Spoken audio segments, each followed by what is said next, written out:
this is Angela with an I with YPG Rhode Island. I'm just here once again on the segment of Better You. And last week we spoke about health, and even I've been putting into practice as far as drinking more water. And at my job, I take 4 flights of stairs, up, down, in my heels, killing it, toned up. Alright, so this week we do have a new topic for you though. This week we have studying habits, because most of you guys are in high school or you're in college, and we brought in today the queen of AP classes. That is Floor, and I'm going to head over there to her now. Alright, see you guys there. Hey Floor, studying? Sadly. Of course. Alright, so I hear you're like a really smart cookie, AP class and all that good stuff. But before I go ahead and give my audience any tips as far as study habits and everything goes, I need to prove it first that you're that smart. Okay, go.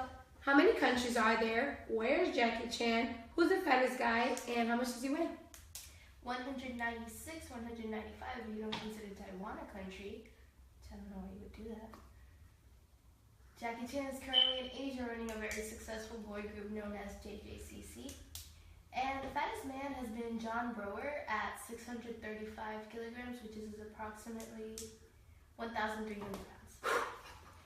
He's over 1,000 pounds? Mm-hmm. There's no way you have a photo of this guy, because there's not enough megabytes of him in a frame photo. Wow, that guy's huge. I'm sorry, John, but you are huge. He's dead. John plus family. Anyway, Floor, I'm going to verify that information later before I send this out to everybody. So obviously you're smart, whatever else, you've proven it. Cool, awesome. Okay. So what are some studying habits that you have? Because right now I know that there's a lot of college students, high school students that are taking midterms or are preparing to take midterms soon. So what are some habits that you use as far as for your AP classes? You know, I recently took my midterms, so it was a lot of studying this week. So this is a perfect time to ask me this question. Learn what kind of study person you are. Like, for example, you learn by writing, write more notes down. If you learn by doing, do more things that pertain to that certain subject. For example, if it's math, do more math problems. So it just depends on what kind of person, how you learn, and how information is processed through your brain. So how do you, as far as in the classroom, how do you absorb everything? What works best for you?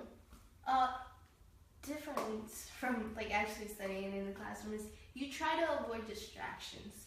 I have two, obviously most kids are distracted by other peer members, where it's hey, what are you gonna do? And you just want to talk, right? So what I do when it's not a regular class, when it's regular class, I usually tend to pay attention. But when it's a study session and where you're you have to dictate how you are going to study. It's going to be you and whatever you need to study. So there's nothing else involved. And I study on a Chromebook. My whole school is on a Chromebook. So there's so many temptations. You can go out anywhere instead of studying. So in order to have myself concentrated, I asked the teacher if I could sit on the windowsill or near the sink. You sit in the sink? That's weird. The counter of the sink. Okay? I mean, you sit basically in the sink if you're on the counter of the sink. It's a very long counter, okay? Okay, I'll believe you for now. Floor sits in the sink to pay attention. Sure. Awesome.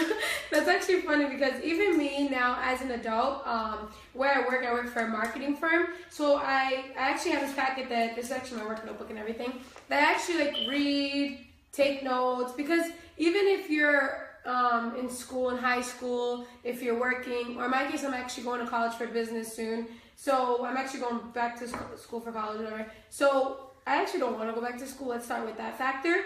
But I know why I'm going, and I know what I have to do to focus. So for me, as far as distraction goes, I already know that I have to sit in the front. I'm not gonna sit in the sink like Floor sits in the sink. I don't think they let you do that in college, but whatever.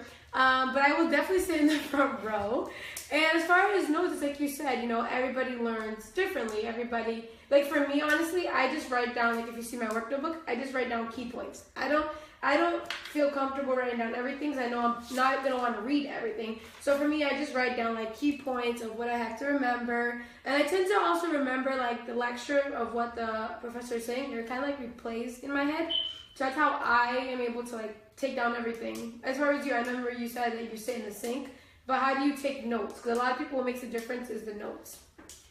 Well, I personally am very fidgety, so if it's not like I'm doing something with my hands at the same time, I have to be doing something else in order to like concentrate on one thing.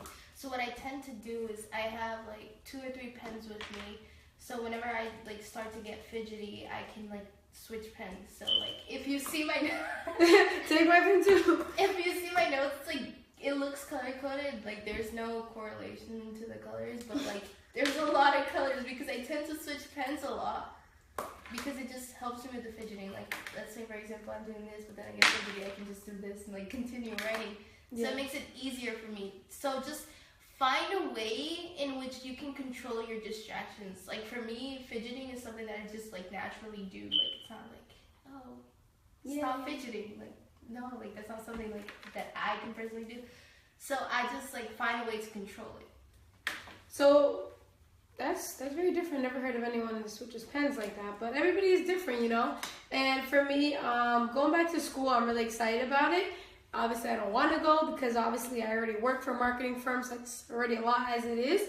But I'm going back to school because I know my dreams are, I know my goals are, and I know what I want. For me, I have expensive tastes, so I like my house. I have a beautiful house, but I want a bigger house. I want that Bentley. I have expensive taste, so I want that purse, I want that car, I want to go shopping, and I want to be able to go on vacation when I want to, where I want. I want to have that luxury. I don't want to have to be told, oh no, you can't do that because you don't have enough money. No, I want to be successful, and I have a mindset of an entrepreneur. So I want the best things, but I know that in order to get to those places, I have to accomplish certain things. So for me, going back to school is definitely going to put icing on my cake. I have a lot of experience as it is, but school is really important because you in a lot of jobs nowadays, they require experience and a degree. So you need both. So I've learned that, that's why I'm going back to school. You need both. And would you know what the difference between a goal and a dream is? Saw this on an Instagram post. It's the deadline, right? It's the deadline. That's what stops a person from reaching their goals and their dreams is a deadline. That's what differentiates a dream and a goal. A dream is what you want. A goal is actually what you do. What the difference is a deadline. Put your deadlines and do them. Like you're going to school, don't go there and fool around and fail classes. Go there, know why you're going there, and just do it. Like for me, for what helps me when I leave work for 9 hours, and then they give me this nice packet, I'm like, you guys think I want to do this when I get home? You think I want to read this stuff? No, I don't. But I know that I want to rank up. I want to make more money. I want to get to the places I need to go. So whether I like coming home and studying for 2 hours, I do it because it's going to make a difference. It's going to help me in the future. So know your goals and work for them. Nowadays in life, you have to sacrifice daily for what you want. So that kind of sums up our segment today of studying habits. It sums up in the aspect of you're studying because you have goals, you have dreams, and you have to make them happen. So how do you make it happen? By knowing how you work, how you study.